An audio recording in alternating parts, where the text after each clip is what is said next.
Oke guys, kita lanjut di part 2 ya, karena untuk video durasinya ini cukup panjang dan ukurannya cukup besar. Jadi Mimin membagi video ini jadi dua bagian ya, jadi part 1 dan part 2 nih guys. Oke, untuk part 2 ini kita sudah memasang slot ya, slotnya sudah kita pasang, devil sudah ready. Dan di sini kita memiliki kendala baru nih guys. Kendalanya apa? Di Yamaha Aerocold itu untuk reflektornya tergolong cukup sempit ya, cukup susah, cukup sempit, space-nya itu terbatas guys. Nah, kendala kita adalah kita bingung mau nyimpen modul RGB ini di mana. Jadi setelah kita ukur-ukur dan kita banding-bandingkan, kita sempat kepikiran mau disimpan di luar menggunakan box control terpisah, tapi karena untuk modul RGB ini sangat sensitif bila terkena air, terkena udara luar ataupun intinya kena air lah, itu sangat berbahaya. Jadi terpaksa kita akan simpan di bagian belakang sini nih guys, di belakang atau di atas biletnya, nopang seperti ini ya. Ini modul untuk slot RGB dan ini modul untuk devil RGB nya nih guys. Jadi dua ya, masing-masing dua, masing-masing satu-satu. Nah, ini untuk perkabelannya masih acak-acakan karena kita baru ngukur masuk enggaknya di reflektor. Ini akan kita lanjut rapihkan nih guys untuk bagian perkabelannya guys. Jadi ini modulnya saya kupas atau saya buka dari box modulnya, lalu kita tutup menggunakan solasi ban ya, seperti ini, solasi listrik.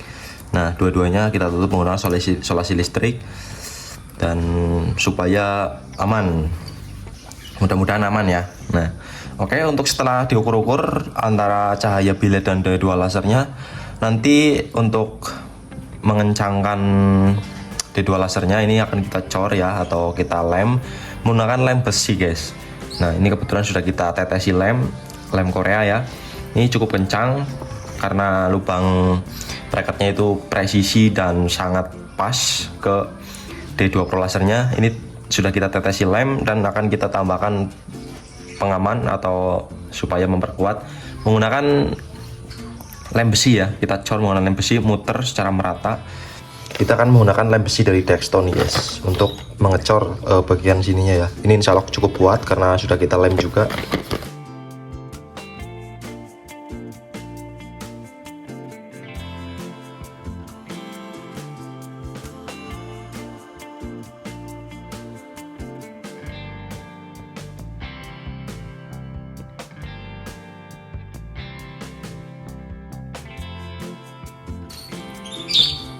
Oke, selesai kita cor ya, menunggu kering.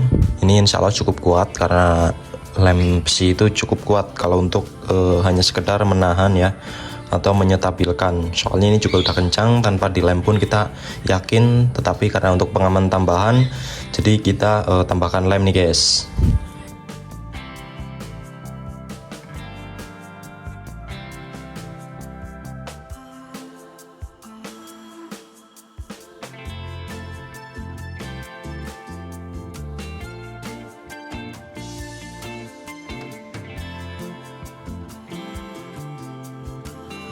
Oke, ini kita sedang rakit-rakit kabel ya. Kita mau tambahkan juga relay 5 kaki. Nah, relay kecil seperti ini.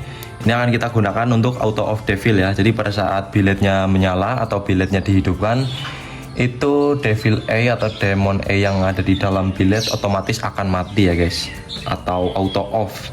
Supaya apa? Supaya cahayanya tidak bertabrakan dan fokus fokus ke cahaya biletnya aja.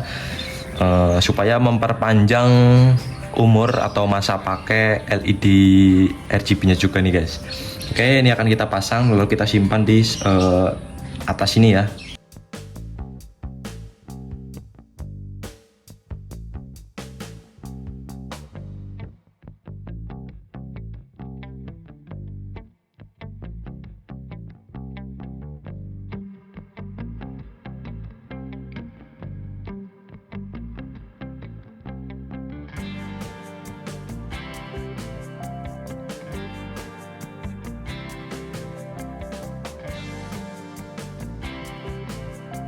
Oke guys, jangan lupa ngopi ya.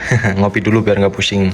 Oke, jadi untuk perakitan kabel-kabel di bagian bracket sininya ini sudah selesai ya. Alhamdulillah sudah selesai. Ini akan kita balik untuk kita jelaskan bagian apa saja sih yang ada. Jadi mohon maaf ini ada suara kursi kresek-kresek. Guys, jadi untuk bagian perkabelannya ini sudah selesai ya, meskipun kita sudah berusaha semaksimal mungkin untuk merapikan bagian-bagian belakangnya, namun kita terkendala oleh space atau ruang yang cukup terbatas di Aerocold, sedangkan untuk speknya sendiri itu full RGB. Kalian tahulah kalau spek full RGB itu sangat banyak kabel guys, apalagi kabel modul, kabel data itu berantakan pisan. Jadi kita maksimalkan dan kita mendapatkan hasil seperti ini. Ini bagi saya cukup lumayan berantakan ya, bukan lumayan rapi. Jujur ini masih berantakan, saya sendiri kurang puas. Tapi apalah daya, karena space-nya terbatas, jadi kita maksimalkan hanya seperti ini. Oke, di bagian sini ada beberapa sekun. Ini nanti akan kita tancapkan di bagian soket tambahan yang ada di headlamp ya, atau housing reflektor belakang. Ini akan kita tancapkan ke bagian sana nanti guys. Oke, di sini ada kabel grounding atau kabel negatif, kabel positif biled, kabel positif senja, dan mohon maaf, kabel yang warna biru ini untuk positif solenoid high beam atau kabel lampu jauh, sedangkan untuk kabel merah kecil ini untuk ke senja guys. Nah, jadi dari senja ini akan masuk ke dalam modul slot RGB dan devil RGB. Nah, untuk bagian devil ini masuk dulu ke relay control atau relay controller ya, relay pemutus arus. Jadi pada saat biled dinyalakan atau pada saat bilednya menyala itu akan auto off devil karena ada relay 5 kaki ini guys. Oke, ini kurang lebih seperti ini ya. Ini cukup berantakan menurut saya pribadi, tapi apalah daya karena space-nya terbatas, jadi kita maksimalkan seperti ini. Oke, untuk oh ya, kita lupa, di sebelah sini ada soket. Ini sebetulnya 3 pin ya, tapi kabel ketiga saya potong atau saya buang. Ini untuk ke exhaust atau kipas pendingin blower ya. Ini kita sambung dari arus senja masuk. Nah, di sebelah sini ini arus senja masuk, nanti akan diteruskan menghidupkan blower atau kipas pendingin yang ada di dalam reflektornya guys. Mohon maaf, di luar reflektor ya, di bagian belakangnya nanti untuk ke arah sana. Sedangkan ini nanti akan kita colokkan atau kita keluarkan melalui reflektor belakang, kita lubangi ya, karena untuk modul D2 Pro lasernya akan kita simpan di luar. Karena apa? Karena sudah tidak mungkin kita menyimpan modul sebesar itu di dalam headlamp, karena ini cukup sempit banget menurut saya guys. Oke, kita lanjut untuk ke bagian housing belakangnya ya. Oke, kita pindah haluan dulu ya guys. Kita pindah ke bagian housing belakang atau reflektor belakangnya atau rumah lampunya yang seperti ini. Nah, di bagian housing belakangnya atau rumah lampu bagian belakang ini akan kita pasangi sebuah exhaust atau kipas pendingin. Ini untuk menyerap udara panas dari dalam headlamp ke luar headlamp ya. Jadi supaya panasnya itu tidak terperangkap di dalam headlamp guys. Nah, ini akan kita pasang di bagian belakang sisi sebelah kiri ya, dari arah kamera. Kita akan simpan di sini karena kalau untuk di sebelah kanan itu sebetulnya masih bisa masuk, cuman kalau nggak salah ada tutup ecu itu harus dilepas nih guys. Jadi kita pertimbangkan kembali untuk pemasangannya dan akan kita pasang di sebelah kiri guys. Untuk posisi pemasangannya kita akan pasang seperti ini. Jadi untuk lubang udaranya ini akan kita arahkan ke bagian samping, bagian kiri ya. Karena kalau kita hadapkan ke bagian bawah seperti ini kita cukup kesulitan untuk memasang bautnya nih guys.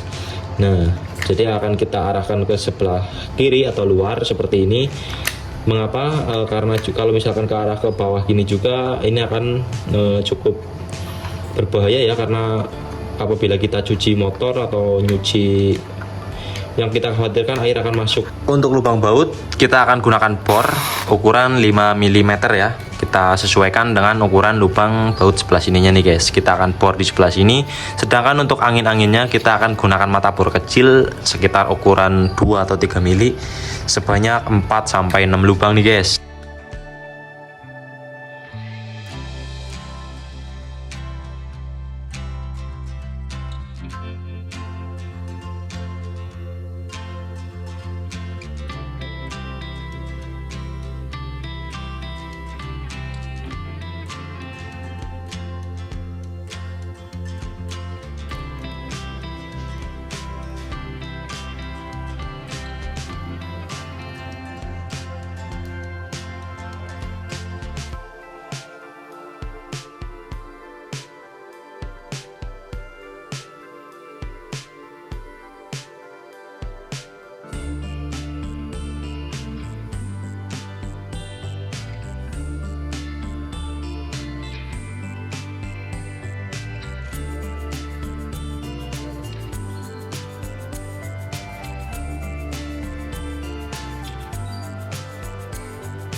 Damn.